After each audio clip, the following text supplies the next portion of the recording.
The movie opens in 1960 in Houston, where young George and his family move into a new home that's in dire need of repair. It doesn't even have electricity yet. One evening, their mother divides a single hamburger into 4 pieces for her children. Starving, George is eager to eat his share immediately, but his sister Mary insists they pray first. Reluctantly, George waits. After the prayer, he gulps down his piece in one bite. I'm so hungry, I could eat this table. Noticing her brother's lingering hunger, Mary kindly offers him half of her portion, always seeing the best in him. That night, their mother sternly tells George that he cannot afford to be held back another year in school. It would be too hard to catch up. She pleads with him to avoid fights at school. The following day at school, George is met with stares due to his appearance. In class, he attempts to answer a question, but the teacher dismisses him because of his dirty clothes, choosing instead to call on a student with shiny shoes. Jason, take us away. During lunch, George sits alone, devoid of food, while his classmates eat. One of them taunts him for not being able to afford even a piece of bread and begins to treat him like a dog. How about this nasty skin? You want it? Go get it. Enraged, George punches the boy in the face. As the teacher arrives, he runs away. Anger was my answer to everything, and I couldn't stop myself from fighting. It was the only thing I did well. Years later, George and a friend are loitering outside a bar when a drunk man stumbles out. They decide to follow him, planning to rob him, but soon discover the man is a police officer in a sting operation. Surprise, boys. We're busy right here, huh? The police arrive and chase ensues. George escapes by hiding under a house, and the police arrive with a dog. George covers himself in sewage to avoid detection. The disguise works, and the police, along with their dog, fail to find him. On his way home, George notices an advertisement for Job Corps on a TV in a store window. The ad promises free food and drinks to those who have left school. Job Corps offers vocational training to help juveniles secure employment and even pays its students. Excited, George shares the news with his mother, telling her he wants to join. She supports his decision, affirming that he has more potential than he realizes. You want to do this job, Cole? Yes. Then do it right, George. Don't come running back home because you're missing me. Finish what you started this time. A few days later, George arrives at the Job Corps in California. At the entrance, a guard outlines the rules for him. Inside, he immediately clashes with another guy, Desmond, over a bed. It's just a bed, man. In his duffel bag, George finds a new pair of Converse sneakers and a note from his mother. Desmond watches him with envy. George struggles during his electrical class, drawing laughter from other students. He responds with a tough look, clearly used to resolving issues with his strength. The next day, Desmond is listening to music while George tries to study. Frustrated, George unplugs the record player. You have something against music? Maybe I do. Jeez, you always this pissed off? When I'm trying to study. Desmond, sipping from his hip flask, offers George a drink, which he declines. However, during their conversation, they begin to bond. George's mood lifts when Desmond invites him to the chow hall. Now you're talking. Eager to wear the new Converse from his mom, George is disappointed to find them missing. At the chow hall, Desmond advises him to report the theft after they eat. He shares with George that he's the reason there are extra brownies in the cafeteria today. Thanks to his knack for numbers, Desmond got a job in cafeteria. He tweaked the weekly order sheets, swapping out beans for more brownies. And under my new cost-cutting plans, we got a whole lot more brownies. And a whole lot of less gas. George notices a guy wearing his stolen Converse sneakers. As the guy sees George's glaring look, he panics and dashes off, locking himself in his dorm room. Undeterred, George breaks down the door and nearly throws the thief out the window. Just then, Doc, hearing the commotion, intervenes and breaks up the fight. Outside, George tries to justify his actions, explaining that his mother had worked hard to buy those shoes that were stolen. Get in the car. In the car, Doc presents George with 2 choices. He can either send him to jail or send him home. In the time you've been here, you punched out 3 corpsmen and 1 innocent door. Did disrespected me. The door, too? Offering money for a bus ticket, Doc is prepared to expel him from the program. George pleads with Doc not to kick him out. I can't go home, Mr. Broadus. This place, it's all I have. Please. And feeling sympathetic, Doc decides to give him another chance. He asks if George ever boxed. Just street fights. Talking about boxing, not fighting. It's a sport with rules. Doc, who turns out to be a boxing coach, notices George's strength and suggests he join the boxing club. You big enough and ugly enough. You want to learn it? George eagerly accepts. The next day at the gym, Doc introduces George to his sparring partner.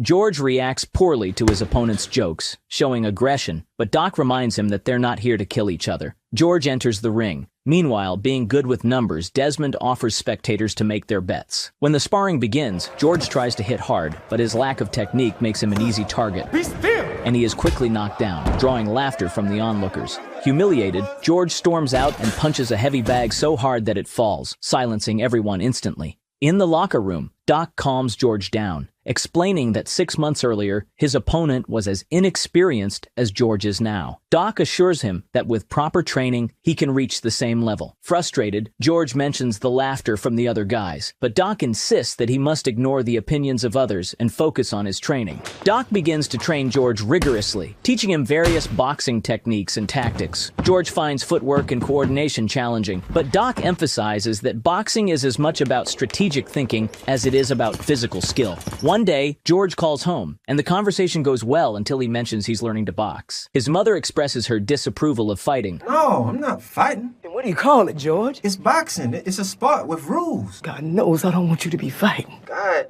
what's God got to do with anything, Mama? But their call is abruptly ended when George runs out of phone credit. Later, George faces the same opponent who previously knocked him down, but this time, the match is dramatically different. Within seconds, George knocks him out, leaving Doc impressed by his rapid improvement. George visits Doc in his office and learns that Doc was once a professional boxer who won his first 24 fights. Then what? Unfortunately, I had to trade one uniform for another. George shows him an article about Joe Frazier from a boxing magazine and declares his ambition to become the world champion. Doc, finding his eagerness endearing, advises him to temper his expectations and explains the extensive training required before competing at a professional level. When George inquires about the next Olympics, Doc informs him that although the Olympics are next year, he won't be ready to compete for another 5 years. 5 years? I'll be an old man. You got a punch like I've never seen. But even if you train harder than any man has ever trained, there is no way that you can make it to the Olympics next year. The scene shifts to the following summer. George, now 19 and having trained for only 1 year, faces a more experienced Soviet boxer. Commentators doubt his chances, but his family watches proudly from home, their eyes glued to the TV. Everyone at the Job Corps rallies behind George, and even his mother, despite her reservations about the violence, joins her children in front of the television. George delivers several decisive blows, winning the gold medal effortlessly. His victory brings mixed emotions for his mother, who struggles with the violence of the sport, while George, ecstatic, hoists the American flag. His siblings watch in awe, hardly believing that their brother has won his first Olympic gold medal at such a young age. The day after his victory, George proudly wears his gold medal as he strolls through his neighborhood. He encounters a former accomplice who criticizes him for raising the American flag after his fight, contrasting it with the significant protest by other black athletes who stood with bowed heads on the podium. He accuses George of disrespecting their cause. Frustrated and hurt, George goes to his mother and vents to her, expressing his exhaustion with being labeled a sellout by those around him. She soothes him.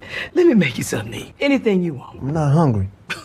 Let the Lord take me now. I never thought I'd hear that from you. And bolstered by her support, George vows to win the championship belt to earn everyone's respect. You gonna keep fighting? You gonna get hurt. Didn't you watch me? They don't hurt me. I hurt them. At the airport, George spots a stunning girl reading a sports magazine featuring him on the cover. He approaches her, and they strike up a conversation. Her name is Paula. As her flight is announced, she rushes off. George tries his best to get her number. Your footwork is better than your pickup game, George. She tells him to write his phone number, leaving him slightly flustered. I'm the one supposed to be asking for yours. George, do I look like the kind of woman that stands around by the phone? He scribbles his number, and after she leaves, he mumbles to himself. No, ma'am, you do not. Back at the gym, Doc introduces George to his new team. Dick Sadler, his promoter, and Archie Moore, the former light heavyweight champion. The morning you wake up to fight for that championship, the air tastes different, the sun look different. And only 2 men on this whole earth matter, and you're one of them. As George embarks on his quest for the heavyweight title,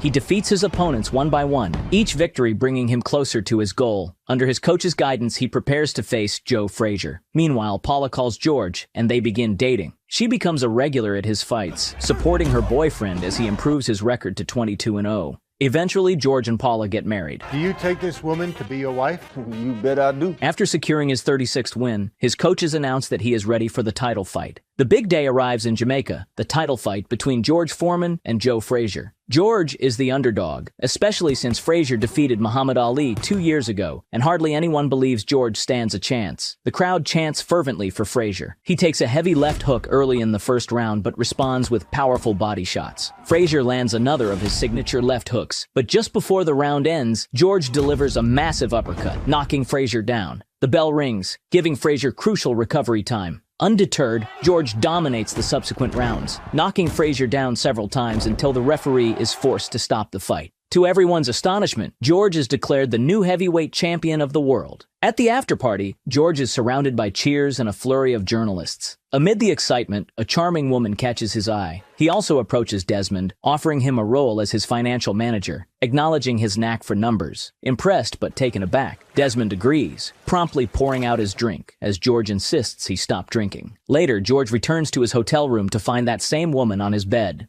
Despite his confusion, he lets her stay, and they share an intimate moment. However, the realization that he has cheated on his wife leaves George feeling deeply uncomfortable. The next morning, George watches an interview where Muhammad Ali mocks him, vowing to throw him back into the ghetto with one punch. George is infuriated by these words. A few months later, George hosts a family gathering at his luxurious mansion. He proudly shows his mother his collection of cars. Each car has its own personality. That's why you need 5 of them?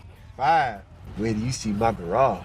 He's delighted to see his daughter, but his interactions with his wife are noticeably distant. Just as they're about to eat, his mother reminds everyone to thank God for the food. God, I bought the food, Mama. During the meal, his sister Mary announces she's expecting a baby, and Desmond shares that he's invested all George's money into rock-solid stocks. Rock-solid stocks. I like the sound of that. Meanwhile, Paula steps away to answer a phone call, only to discover it's one of George's mistresses on the line. She confronts George about it. I was doing just fine before you came along. Oh, so you don't like this life now? I give you everything. I don't want everything. I want you. George can't even look her in the eyes. George then travels to the Democratic Republic of Congo to fight Muhammad Ali. In this country, Ali is revered as a hero, and almost everyone supports him. At the hotel, George encounters Ali entertaining a crowd of celebrities with a stand-up routine mocking George. Float like a butterfly, sting like a bee. His hands can't hit what his eyes can't see. Now you see me, now you don't. George thinks he will, but I know he won't. Claiming that the sports writers will regret underestimating him. When George approaches, the audience anticipates a response. George,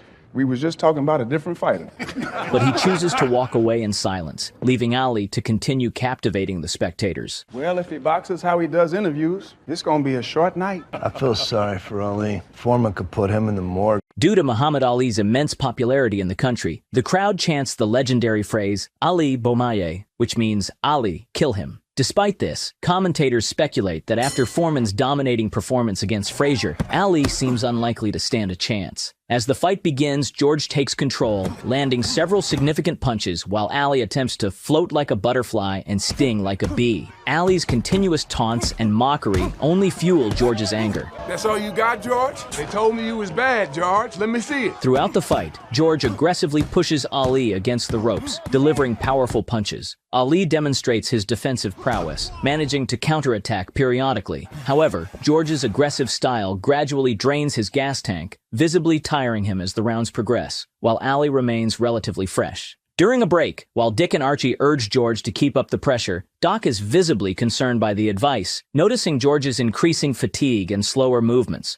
By the 8th round, it's clear that Foreman is exhausted, and Ali begins to dominate. He lands several forceful punches, eventually knocking Foreman down onto the canvas. Ali wins the fight by knockout, marking Foreman's first defeat. The audience erupts in admiration for their hero, Muhammad Ali. After his defeat, George reevaluates his life. Realizing that he had been blinded by his aggressive nature, he decides to make amends. He calls his wife, vowing to never leave her side again. But Paula, feeling detached and hurt, asks him to sign divorce papers instead. Seeking comfort, George visits his mother and confesses that he has dismissed Dick and Archie, blaming them for his loss. His mother supports his decision, offering him solace. Later, in an attempt to prove his strength and regain his pride, George decides to fight 5 boxers in one day. However, the rationale behind this challenge baffles everyone. Doc urges him to abandon this reckless idea before it's too late. During the event, Muhammad Ali joins the commentators. Heavyweight champion and world-class clown Muhammad Ali about to join me at the table. Clown?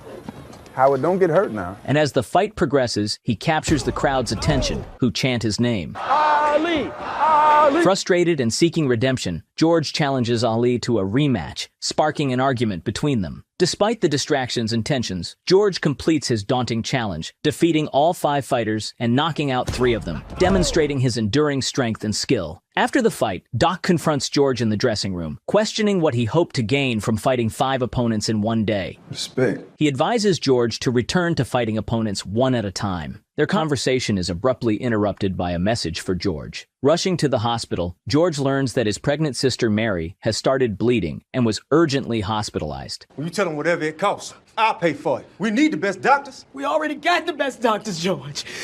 The baby needs a miracle. We need to pray. As doctors work to save the baby, his family begins to pray. Overwhelmed, George steps outside to pray, asking God why he would choose his sister's baby when Mary is the kindest person he knows. He pleads with God to take his life instead, if a life must be taken. The next morning, George is awakened by his mother. They go to Mary's room and find her holding a healthy baby, a miracle that doctors cannot explain. Say hi to your nephew, Little George. Little George? Yeah, Mama told me you prayed. Whatever you said to him, it worked. In the next scene, George struggles during a fight against Jimmy Young, ultimately losing by unanimous decision. In the dressing room, a coach criticizes George harshly, telling him he's lost his chance at a rematch with Muhammad Ali. Overwhelmed and suffering from heat stroke, George hears a voice. Who said that? Nobody said nothing, George. Who said that? He collapses, losing consciousness. When he wakes up, Doc informs him that they thought he was dead. I was. Jesus Christ is alive in me. He's alive in me. A few days later, George is baptized. Soon after, he speaks at a church, nervously telling the congregation how he found God. Spotting a girl in the audience who listens intently, he finds his calm. He declares his intention to dedicate his life to God and become a preacher, surprising and shocking Doc. Doc is skeptical of George's sudden change, suspecting it might be for show, and feels deeply upset about his decision. Remember when you told me that you traded in one uniform for another? That's what I'm doing. I had no say, George. My choice was made for me. So was mine. Next, George visits Muhammad Ali, while Ali continues to joke about him. I done come here to tell you that I found Jesus. You found Jesus. Congratulations, George. I did not know he was lost. George reveals that he was once so angry with Ali that he wanted to kill him, but now he's seeking forgiveness. Come on, man. You want a rematch. I know. Just come out and say it.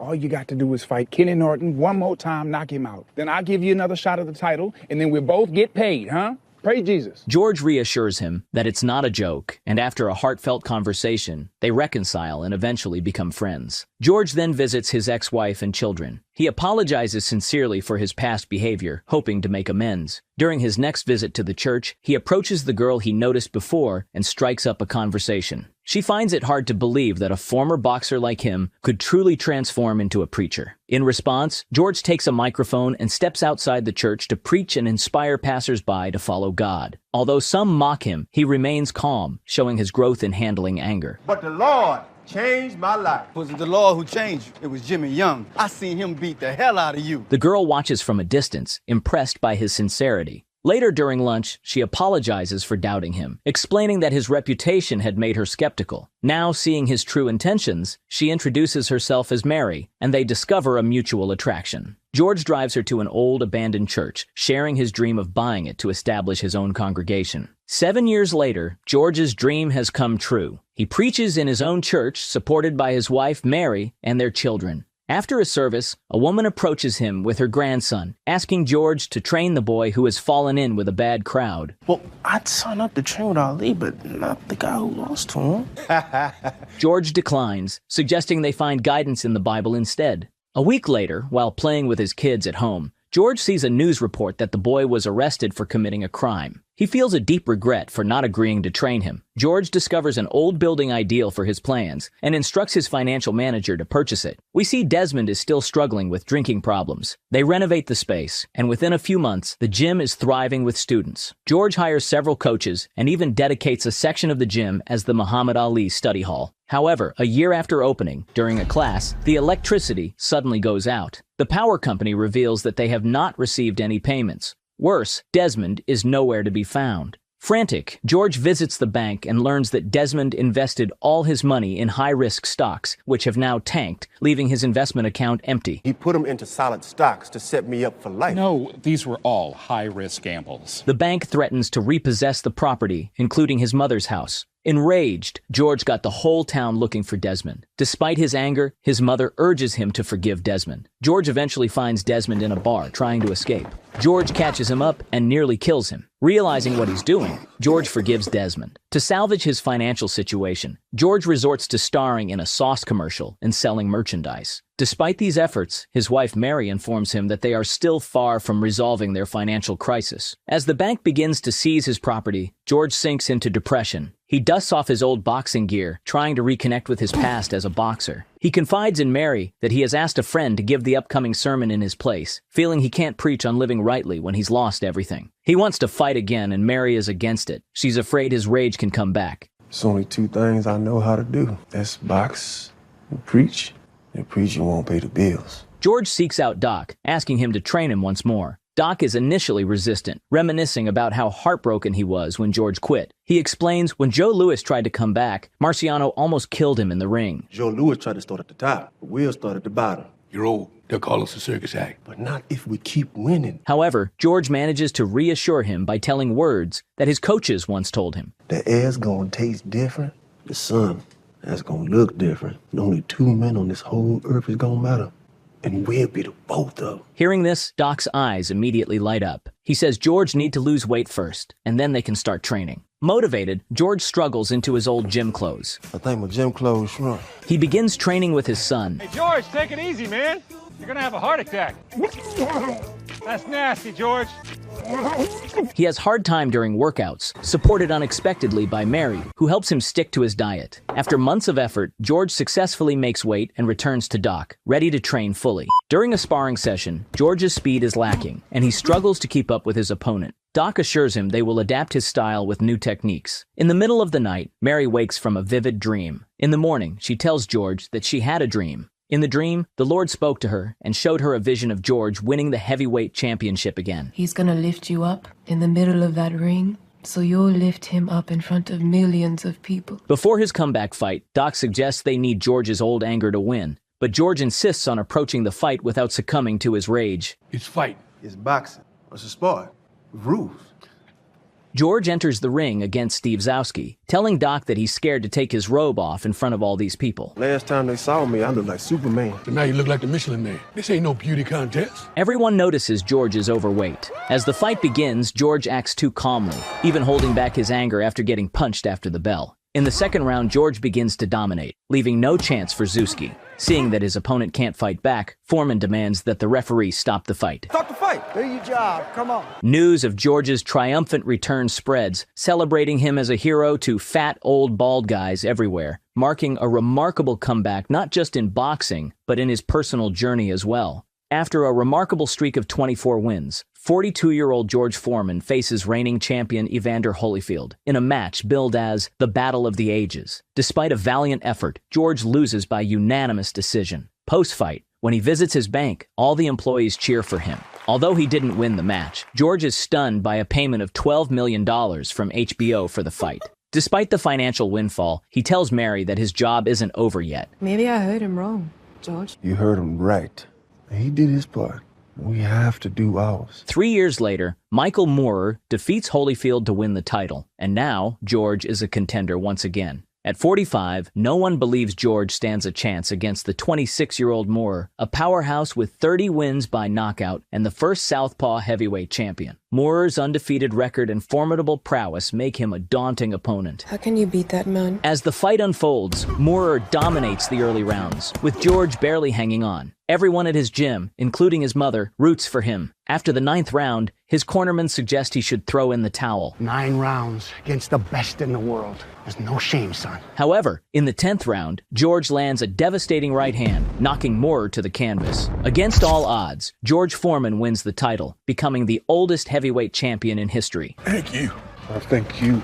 We did it. We did it. The movie then reveals that at 45 years old, George regained the heavyweight title after losing it 20 years before. George and Muhammad Ali became great friends, speaking by phone almost every day for the rest of Ali's life. In 1998, Charles "Doc" Broadus was inducted into the World Boxing Hall of Fame. Today, George continues to preach at his church and run his youth center in Houston.